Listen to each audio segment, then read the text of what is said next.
I got it. All right. How are you guys doing today?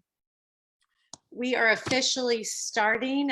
This is being recorded. All right. Turning this down. Sorry, I'm watching. It's streaming on Facebook as well. And the hope is that for anybody who is unable to make it or makes it late, that they'll be able to go back and rewatch. So just for everybody here, hello. We are so lucky. This is a performer producer safety forum with everything going on. And we have two phenomenal speakers. We have Dr. Avegno and Sarah Babcock. If you guys are unfamiliar with them, they are been instrumental in keeping things safe here in New Orleans. I started by asking a bunch of people for pre-submitted questions because the goal of all of this is to be able to have a set of guidelines that we can put into effect so that performers can continue working in a safe environment and not have to go back to where we were. Fingers crossed, hopefully. That is assuming that people listen, pay attention, ask questions, and we actually all do what needs to be done. So without further ado, I guess I'm just going to hand it over to Dr. Avegno. Oh, one more thing though.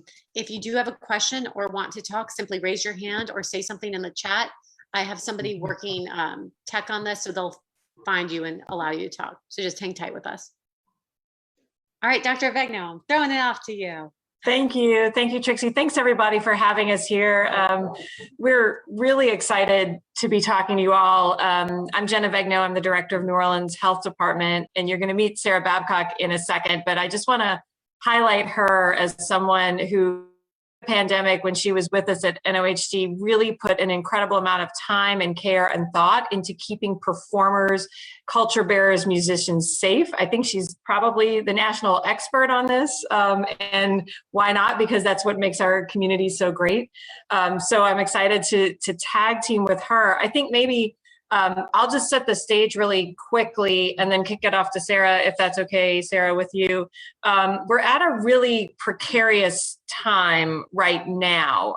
You guys know how hard New Orleans was hit.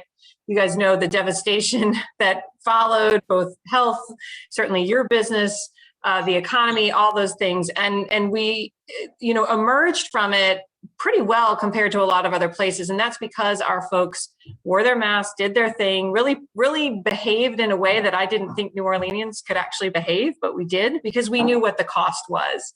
I'm proud to say that Orleans and Jefferson, where Sarah is, lead the state in vaccinations. Orleans is very close to 70% of our adults, which is a great target. But the rest of the state is not nearly that. And so where we are right now is, unfortunately, our progress is being reversed a bit. You guys are probably all aware that the Delta variant, which is incredibly contagious, more so than any other variant, very likely more deadly, has spread like wildfire among our unvaccinated population, and it's spilling over. And so it's really starting to affect us in New Orleans. It's still very, very true that if you are vaccinated, that is the protection, that is the best protection you can have. You might get a mild case of COVID, but it is incredibly unlikely that it will make you really sick. And we didn't have that this time this year. So when we look at who's ending up in the hospital, who's dying from COVID right now, 97% of those people are unvaccinated. So I think both Sarah and I would say the first thing that everyone needs to do to stay safe is get your vaccine. If you have questions about that, rumors you've heard, myths you've heard that we can dispel for you, that's what we're here to do. You might have heard today that we very, very strongly recommended masking in any indoor situation. And I think that's the other level we need right now to get us through this surge. We all want to have a fall where our children can go to school without fear of quarantine, where we can go to Saints games, where we can go to Jazz Fest, where you guys can do your thing in front of really large audiences. So right now, this is a perfect time to have this discussion. Right now, we've got to keep y'all safe and make sure that it's a safe place for people to watch you so that we can get really over this hump. So I'll stop there, and Sarah, you want to take it? Tech, I think you need to unmute Sarah.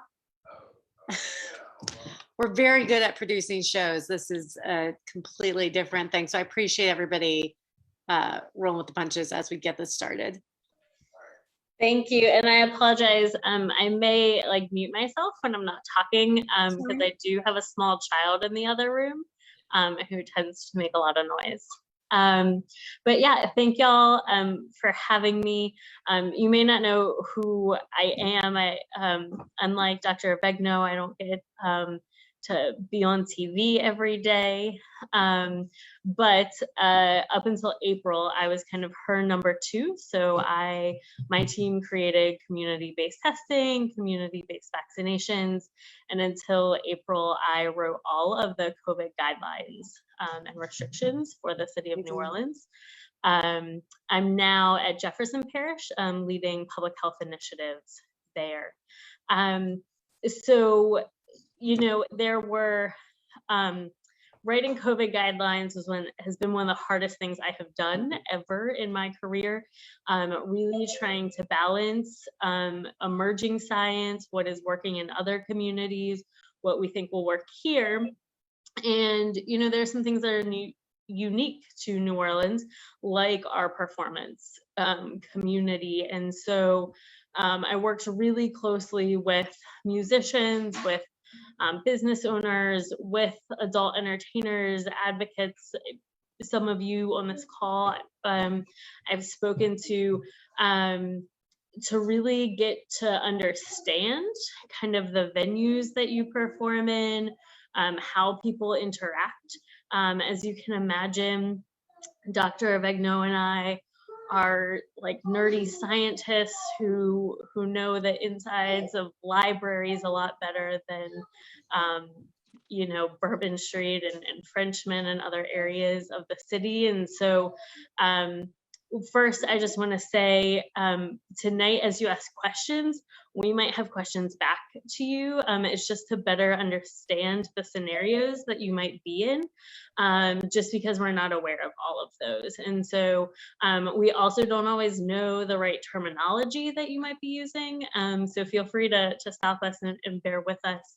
But as Dr. Vigno said, the number one way you can protect yourself is to get vaccinated and to encourage other people to get vaccinated. So I know for a lot of performers, you know, and there's lots of different types of performances, but often, particularly people who work in adult entertainment, you might have regulars, people you see often, people who are always coming to a show.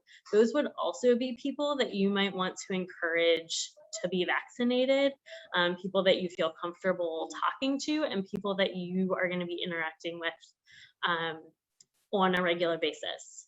The second most important thing that will keep you safe is wearing a mask.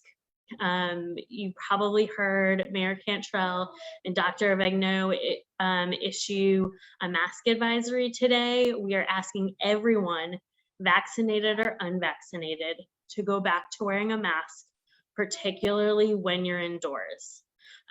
So performers should be wearing a mask, your patrons should be wearing a mask. That is going to help you more than anything else. Even if, you know, you may not be able to do that during a performance, when you're back in dressing rooms, you know, everyone's kind of together, even when you're going out afterwards, and just in general life. So going to the grocery store, all of these things are going to help protect you by wearing a mask. The next thing would be going back to some more social distancing and staying a little bit further apart, maybe having fewer performers on a stage at one time, you know, going back to doing table dances instead of lap dances, fewer people in a room at one time. Those are all things that will help reduce the risk. Also, while not all types of performances can be moved outside.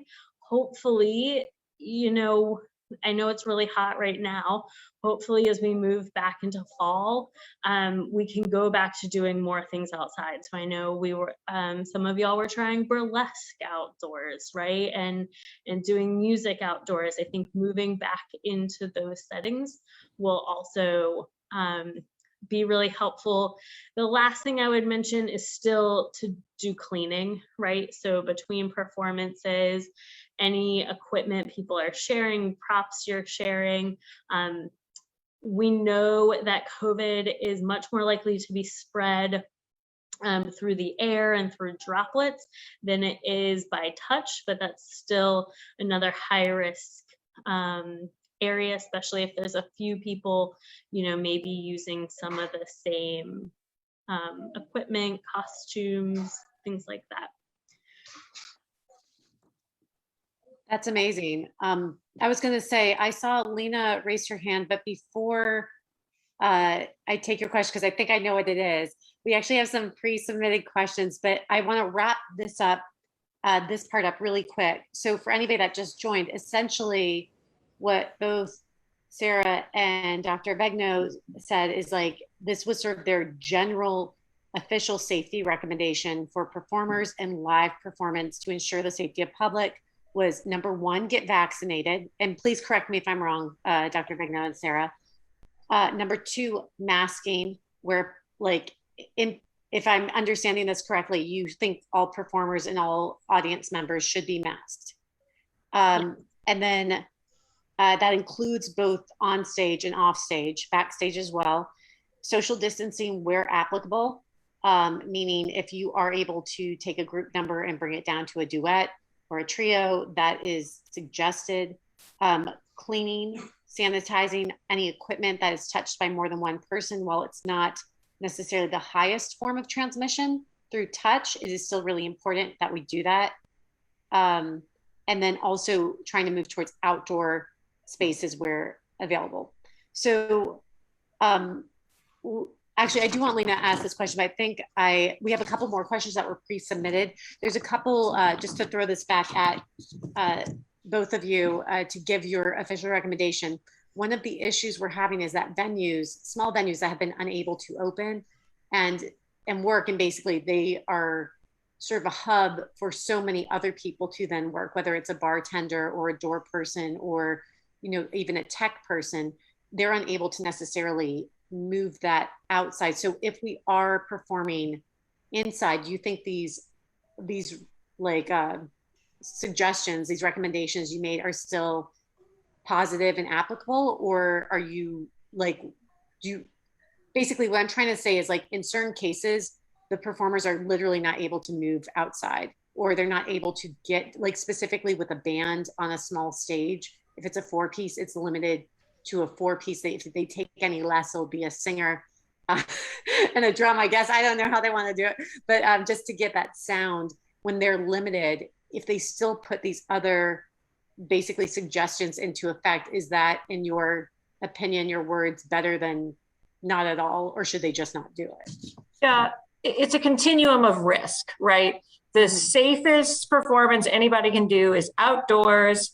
All the performers are vaccinated, masked, and spread out, right? But obviously you can't do that for everything. So then the risk increases slightly with every piece of that. So if you're indoors and you do have a small stage and you have to have 4 people on that stage that can't be 6 feet apart necessarily, the safest way to do that is that everybody on that stage is vaccinated.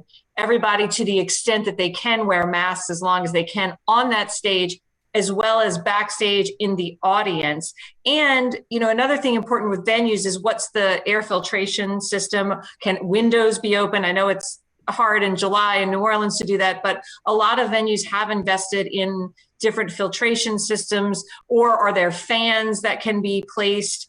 You know, and how far are you away from the audience? That's another critical mitigation measure. So there's ways to, even if you've got to be outside or inside, even if you have multiple people on stage, you can still make it a lot safer. I also want to address musicians wearing masks. And one of the things I heard for the first entire almost year of the pandemic was, please base rules around musicians based on science. And what everyone wanted was for us to wait until the University of Colorado study came out. And what they said is that musicians ideally should wear masks, preferably surgical masks, that if you are playing a windblown instrument, you're playing a trumpet, you're playing a clarinet, a saxophone, whatever, to cut a slit right in the center so that you can put your mouthpiece through. And even for singers, to ideally wear a mask. Now, I know that's not realistic for everyone, but musicians completed this study with scientists, and this was their recommendations. We have some really great guidelines. They probably are still on already. If not, we can definitely send them back out. And on the state fire marshal website about distancing between performers. So keeping 3 to 6 feet for trombones because of the size of the instrument, keeping 9 feet from someone else is ideal. Again, some of the venues might be too small to distance, but as Dr. Begno said, spacing that crowd 10 feet from the performers, all of that space will assist. The other thing is to not just think about the performance, but the practicing. Where are you practicing? Can you practice outdoors, together? Particularly, here in New Orleans, a lot of people are constantly changing bands, right? You play with different groups on a regular basis. And so trying as best as possible to make sure the people you're playing with are vaccinated, or that you're at least at, being safe when practicing, coming and going to the performances, wearing a mask as much as possible. I was going to say, we have a bunch of questions as well, just a couple follow up, and I'm going to take Lena and address what Shiva had put in the chat. So basically what we're saying here is that masking is suggested. It is encouraged even for musicians that are singing or doing horn instruments. There are variations you can do, like the slit. And I do know with Musicians Clinic, there's a bell cover that's available to a lot of horn players as well. I think Musicians Clinic, we have Erica on here as well, that can help connect people with getting that product for free. Yeah, she just put it in the chat. It's neworleansmusiciansclinic.org/playitsafe. I'd like to let Lena ask her question and then address what Shiva said as well. Lena? Yes, thank you, by the way, for doing this. This is much appreciated. I started really panicking yesterday, and this is great to have this information. So thank you so much. I'm scheduled to go back to work after 1.5 years on August 6th at the Hotel Monteleone. Stage is very small. There's 7 of us, 3 horns, 3 rhythm, and myself. We're all fully vaccinated. I'm extremely concerned, first of all, that do you have any idea if protocols are going to change to where I may not go back to work? Yeah, I don't see us doing anything in the next few weeks other than the mask advisory we did today. Okay. I will say the Monteleone has actually been great in terms of their protocols. We've worked with them through the pandemic, and they've been really good actors. So I certainly would have a conversation with them about what they're doing. I assume, if this is at the Carousel Bar, what they're going to be requiring, or are their staff wearing masks? That would be really helpful to know.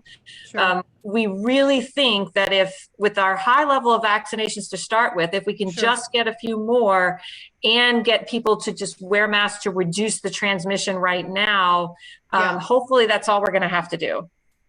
Okay, and I have a second question, and it's regarding a face shield, because I really can't wear a mask when I'm singing in order to breathe in as much as I need to breathe in. Even a slit is not going to do it for me.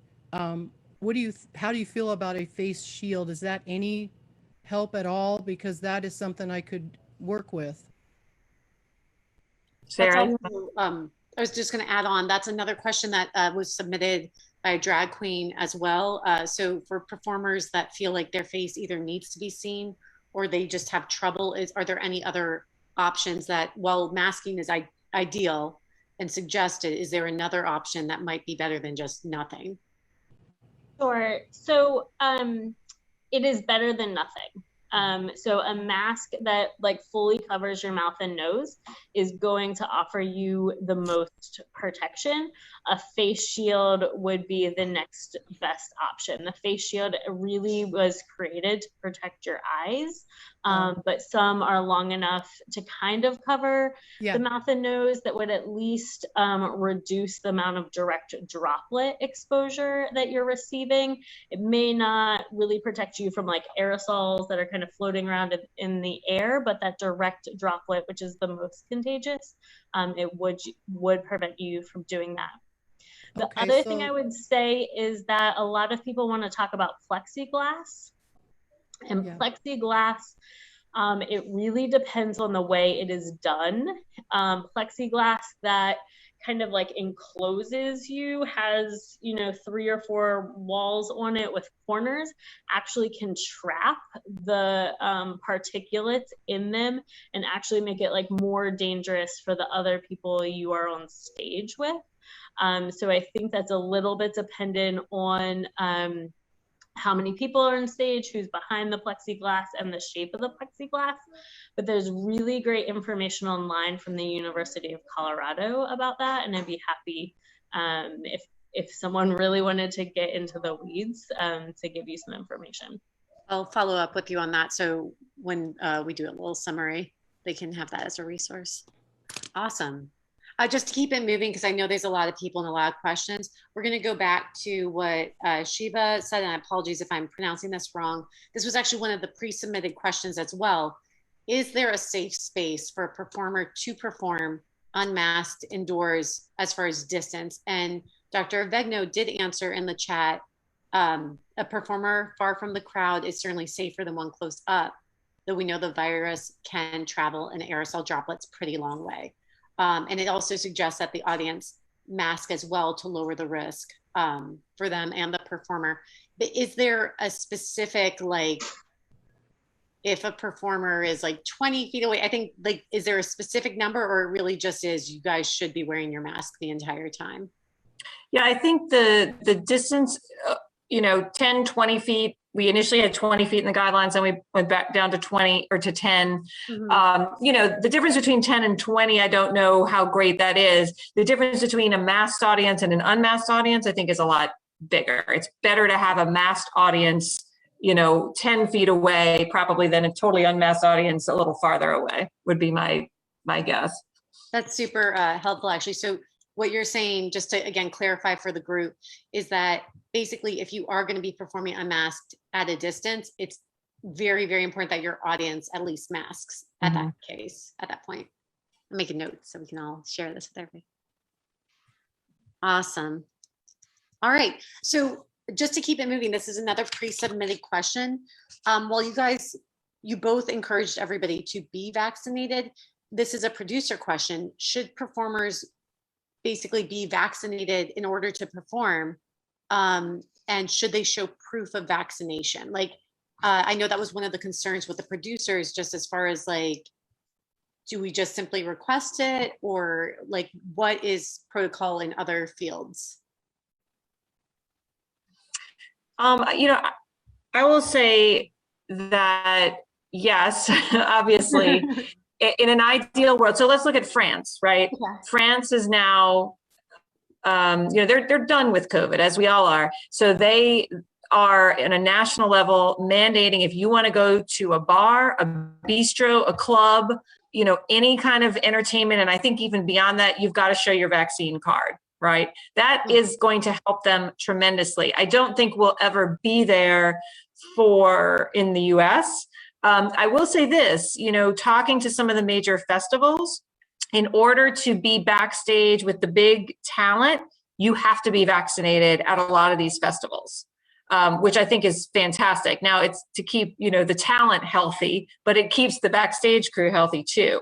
So if I were a producer, I would want to ensure that my talent was vaccinated and everyone around them was vaccinated, because if one person goes down with COVID, then I don't have a show for 2 weeks, right? So it's certainly a health issue, for us, but it's also a financial issue. It makes good financial sense to, if not require vaccination, then really strongly encourage it, and preferentially maybe try to schedule people who are. I don't know, Sarah, do you have any other thoughts? Yeah, I would say the other thing, when the state first started allowing performances again, they asked that everyone have a negative COVID test every week. So that could be another option. If you had someone who was unvaccinated, to have them get tested regularly, but obviously having everyone be vaccinated would be ideal. If there's legal issues around whether or not you have to prove the vaccination, Dr. Vegno and I are not attorneys, but there are certainly many businesses in Louisiana who are mandating proof of vaccination. What LDH has been advising is that is legal in Louisiana. This is all super helpful. So to sum up, basically performers are recommended to be vaccinated, not just for the safety of the other performers involved, but also for the financial, hit that not just the show, but the entire venue business, everything else that trickles down to. And with regards to proof, you are able to ask for proof. You guys are not lawyers, but you are able to ask for proof in Louisiana. And however you choose to ask for proof, in a picture, email, the card, it's as long as you have proof. This actually completely goes into our second pre-submitted question, which also Cinnamon over here had said the same thing. So this is great. And you had mentioned it as well, Sarah. In some cases where performers are not vaccinated for whatever reason, should they get tested weekly, week of the show? How often should they be testing? And let me just double check what Cinnamon said. Cinnamon also has a follow-up question asking if you guys think more testing centers will open up as well, because that is, let me summarize this. Basically, should performers, whether they're vaccinated or unvaccinated, get tested weekly? Should they prove that they have tested negative the week of the show? And if testing sites are a difficult thing, do you think there will be more testing sites coming up? Sorry, that's a lot. I think if you are unvaccinated, you should get tested on a very regular basis if you are going to be interacting with the public or performing. If you look at what some athletic teams are doing, they're saying if you get vaccinated and you're a college football player, you don't have to get tested. But if you're unvaccinated, you might have to get tested as many as 3 times a week. I think that's probably same for a performer. Okay. If you're vaccinated, you may choose to get tested on a regular basis, once a week, a few days before a big show, whatever. But unless you've been exposed or you're symptomatic, you really probably don't need to, because again, the vaccine is such good protection. We still got a lot of testing in New Orleans. We have big sites that are run by the state and the National Guard. Lots of doctors' offices have it. Most, if not all, urgent cares have it. CVS, Walgreens. I had to get my family tested because we went to Hawaii and they required proof of testing. And we went through the Walgreens drive-through, and within an hour we had results. And so we felt pretty good about that. I think Sarah and I both talked about it right now, because we are so focusing all of our resources on vaccines. We don't feel like we're going to have another big community-based testing push.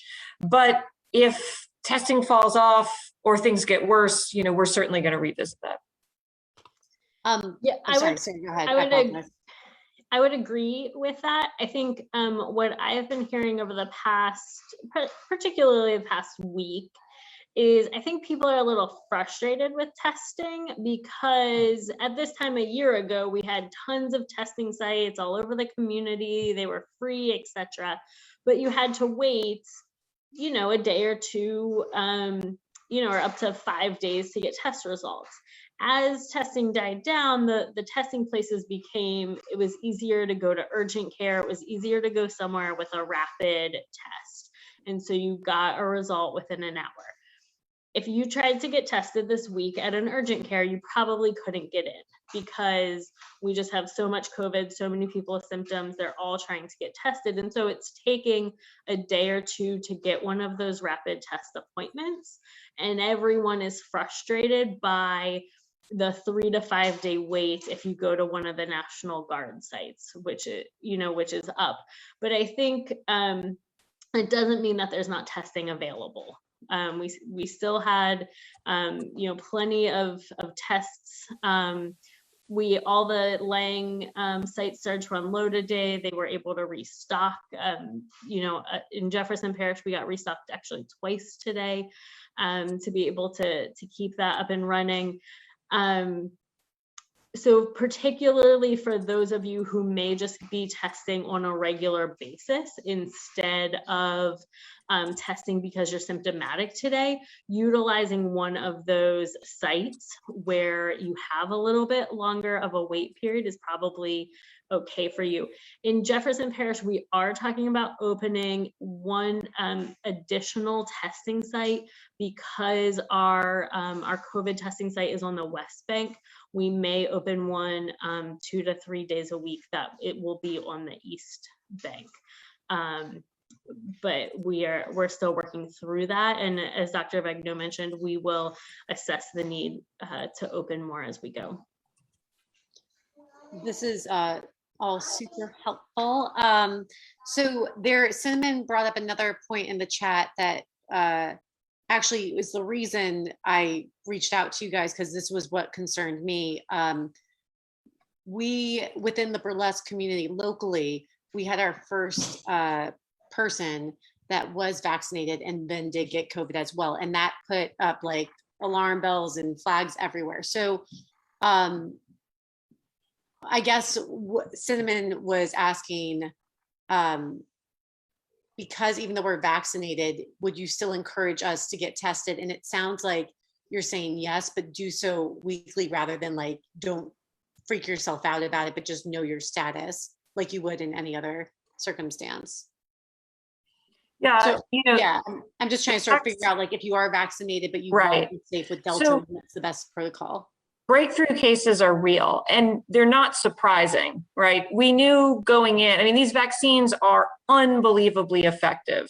Mm-hmm. And in the lab and in the earlier strains of the virus, they were close to 95% effective against severe disease. That's a home run, right? What we think against Delta is that they're probably about 90% effective. So what that means is that 10% of people, we would expect to get some kind of breakthrough case. The vast majority of breakthrough cases are incredibly mild. And I'll give you an example. My daughter, all my kids got their shots. My daughter got the chickenpox shot. When she was 11 years old, she woke up one morning with a couple of spots on her face. And I thought, oh my gosh, what is this, right? Well, the chickenpox shot is only 90% effective. So she got a very, very mild case of chickenpox. Nothing compared to the case I had because I had no vaccine, right? So generally, Delta, if you are vaccinated, if you are relatively young and healthy, you are incredibly protected.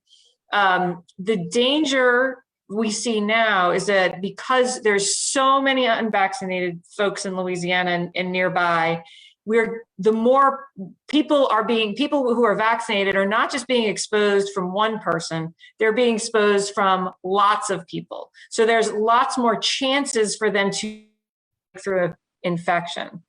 When it affects our elderly and our vulnerable and our immunocompromised people, even if they're vaccinated, they're still going to be at higher risk for having that severe breakthrough. So if you are young and healthy, yeah, you might get a case, but it is incredibly unlikely to give you any severe outcomes. So the question is, should you test for it? Again, if you want to, yes. I don't know the right frequency of that. Maybe it's once a week, maybe it's once every 2 weeks. Maybe you went to a party and you're like, ooh, I don't think I should have gone to that because there are a lot of people there and I'm feeling weird about it. yeah, 2 days later, get a test if that helps your peace of mind. I think that's important to remember too, because we were all talking about this in the last year when everything started. You should wait 2 days before taking a test, correct? Mm-hmm. Yeah, at least we don't know the right length with Delta, but probably 2, 3, 4 days after you feel like you've been exposed. Okay. I think this is good. Oh, sorry. Go ahead, Sarah. I will just say, so obviously we're all hearing about breakthrough cases, right? We all have friends who have been vaccinated.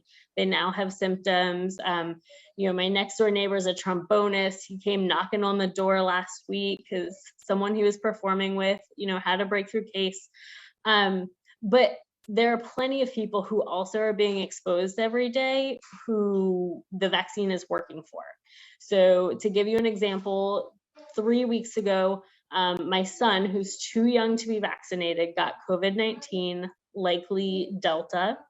For 10 days, he, myself, and both of my parents who are in their 60s, and actually my youngest brother who's in his 20s, all were quarantined together in the same house.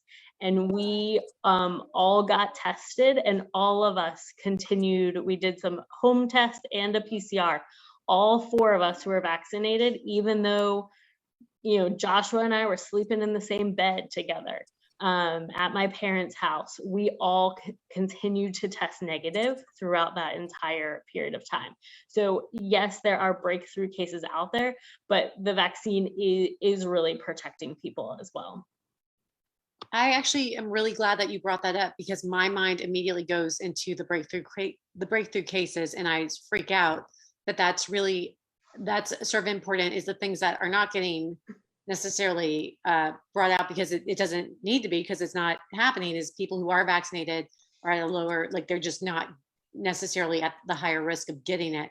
So they might be exposed, but that doesn't necessarily mean it's guaranteed they're going to get Delta. Just because you're exposed, you having that vaccination is a huge shield of protection. There's one question in the chat, and then I would like to open it up for just everybody's questions, which thank you guys so much for staying on point. I know there's a lot of emotion and everybody wants urgency almost. Ula asks, I would like to clarify around safety protocols for vaccinated. She's hearing that vaccines are highly effective and breakthrough cases are mild. So, okay, so basically Ula wants to ask, we're essentially, even if you are vaccinated, even though the breakthrough cases are rare and mild, you still suggest masking, not just for the unvaccinated folks, but to stop the spread, period, correct? Or if you can look at her question, I think it'd be it's wearing a mask. I don't love wearing masks, but it's such an easy thing to do. And even if I know my risk of getting it is low because I'm vaccinated, my risk, even if I got it, of transmitting it is low. Even with that low risk. Yeah. My mom is in her 70s and she's got health problems. And so I wear a mask elsewhere so I can be with her and we can feel comfortable. And yes, because the burden of disease out there is so great that everybody wearing a mask is going to stop it a whole lot quicker. So I, for the past probably 2 months, I have not worn a mask. I will say, unless I'm with my son, because I want to set a good example for him. And so since he is unvaccinated, I make him wear a mask everywhere. So if I'm in the grocery store with my son, I wear a mask. 2 weeks ago, I switched to wearing a mask all the time. Our case counts were on the rise. It is Delta. There are more cases of breakthroughs. There's also more, people who are vaccinated being asymptomatic carriers, right? And still being able to transmit to others. And I don't need to get my child sick again. I don't want to get the rest of my family, friends sick. So I chose to start wearing a mask anytime I'm in public.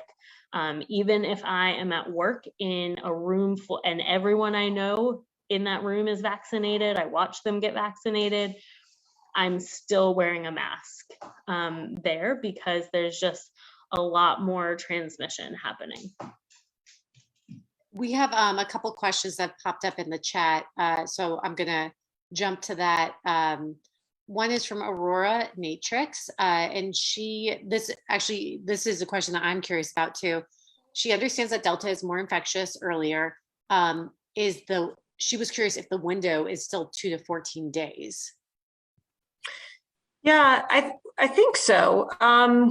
What we know is that the virus replicates, it seems to replicate faster. So if I get it on day 1, the amount of virus that's in my nose on day 2 seems to be a lot higher than in previous strains. So I'm more infectious earlier, which is part of the reason why it's more contagious. Okay. It's happened so fast, I don't think we know. And I would not think that the period in which you are infectious would change very much, other than it's maybe a little earlier than the other strains. But I do think, yes, I mean, the quarantine and the isolation requirements are still 10 to 14 days. I don't see those changing. Sarah, do you have anything to add to that? All right, I'm going to jump ahead to Zalia's question, which I want to answer, and I'm not a doctor or a medical, but I'm going to tell you my answer right now. Zalia, for those of you that don't know, is the owner and operator at Always Lounge, which is a hub for tons of burlesque shows, and they were very creative with trying to do programming during lockdown. However, there's a huge difference between employing 3 people during lockdown to what they are doing now, which is why financially it is a huge question. She says, as a venue owner, is it simply time to make a mask mandate? I think it's difficult even politically to ask people for vaccine cards. And I know, and I'm saying this because I don't have any sort of political office and I'm not associated, but I'm gonna tell you right now, I think it is time, and I think we need to ask people to mask. And I'm gonna start at my shows when we start with the whole like, hello, this is burlesque, you do this and we do this.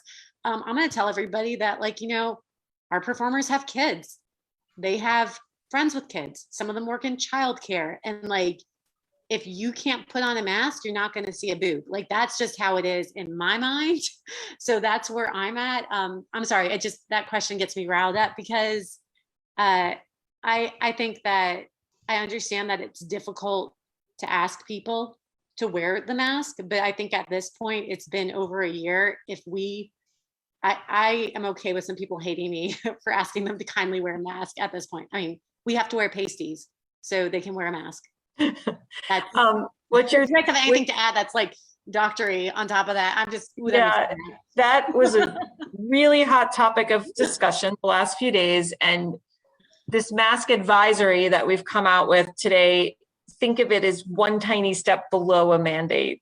But I tend to agree. I think the clearer you are, the better. Now, there is nothing that says that a business can't require masks, and actually that's in our guidelines. So any business that wants to say no mask, no service, it's the same as saying no shirt, no shoes, no service, right? So, and what I'm happy to hear is that a lot of our big hospitality venues are reimposing mask mandates, at least for their staff, mainly because they can't deal with any of them going out on COVID because they're so shorthanded. So certainly, if the Always Lounge wants to say, you can't come in without a mask, that is 100% within your right, and I would definitely support it. Yeah, I mean, we would all support it, right? This is what those of us, as public health officials are fighting for. The other thing I want to remind everyone, while Orleans and Jefferson both have fairly high vaccination rates, St. Tammany Parish, Baton Rouge, the North Shore, Lake Charles, Mississippi, Texas, they don't. All of the states surrounding us. And so particularly if you are working in venues where you are seeing a lot of tourists, they may not have the same vaccination status that our locals do. And so you really need to keep that in consideration.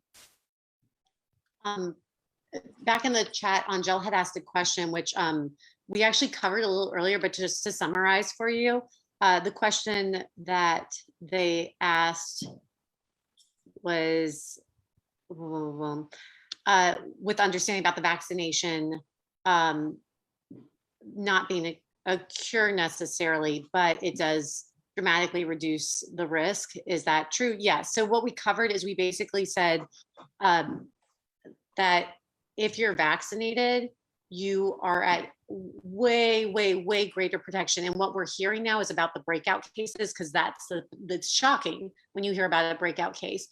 But the fact is there's so many other people, including Sarah herself, whose son unfortunately got COVID because he was too young to be vaccinated, yet everybody in her family was still safe.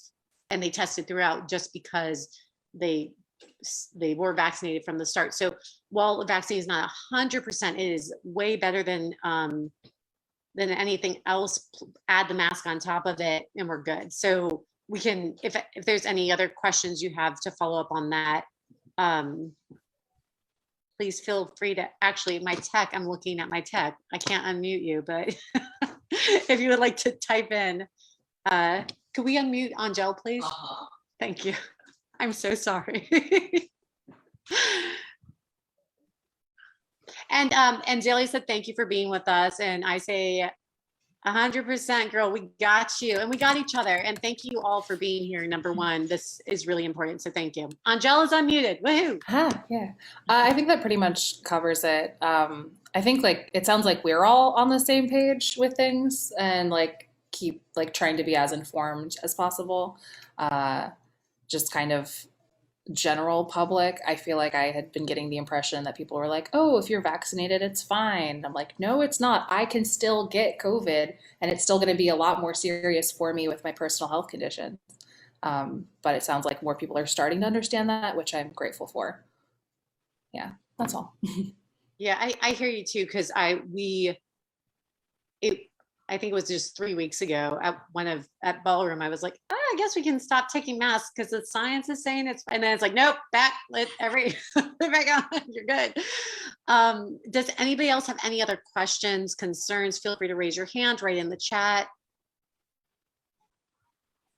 All right, this has been extremely helpful in clarifying things that I think we all knew at a core level needed to be done, but it really helps to hear it from both Sarah and Dr. Avegno. Oh, thank you. Sorry, I was reading what Lena wrote. But it really helps because I think, again, on some level, we all know we need to go back to masking. We all know that we need to get our audience masked, and we all know we need to get vaccinated. And it's frustrating, and we are trying to navigate this whole thing as thoughtfully and with as much empathy as possible towards the people we work with. But I think that essentially what we're hearing when we listen to just the recommendations and the science behind it, we need to go back to masking. You need to be vaccinated. And if we do these things, we can stay open and we can stay working, which is that's what we all need, because then it's going to be terrible if we're living without on the street, on top of all this. This is a mess, So Mary just put something in the chat saying if anyone needs help with testing, there are now rapid tests available at most CVS, Walgreens, etc. About $24 for a 2-pack. And yeah, basically I'm going to put this up. I'm going to write the recommendations. If you guys have any follow-up questions, please do not hesitate to ask, because I think what today did for me, at least, was sort of show me I'm not alone in these questions, and not I've been waffling on a lot of subjects because I'm not sure if this is too much or to ask, or am I overreacting? And it sounds like we're not overreacting.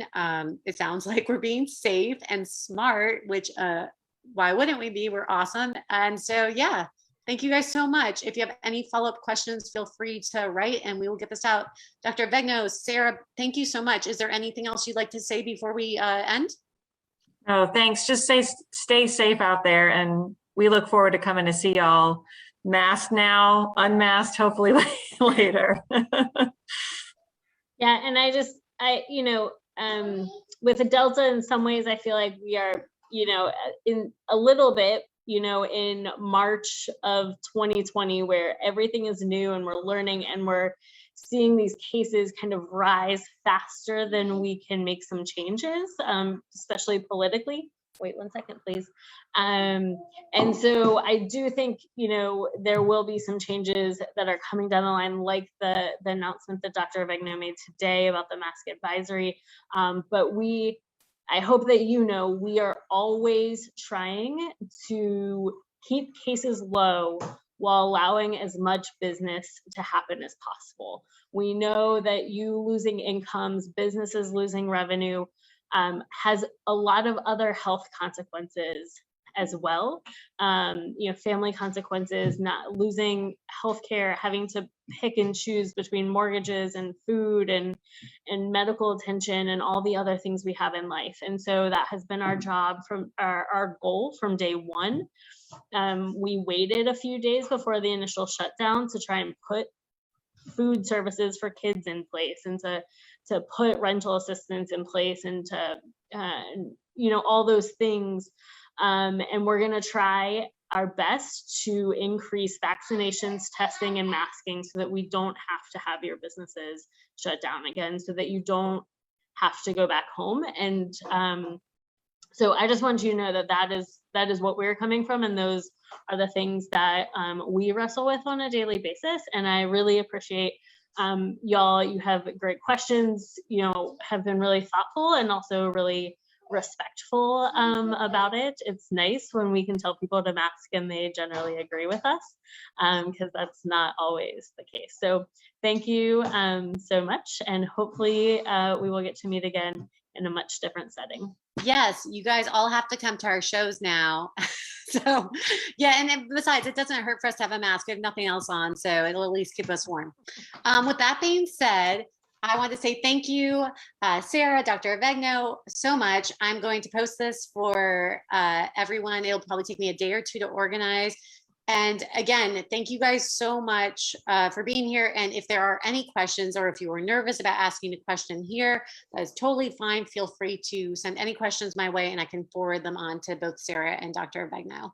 I guess that's it. Y'all have fun tonight. Get a drink. Thank you. All right, bye.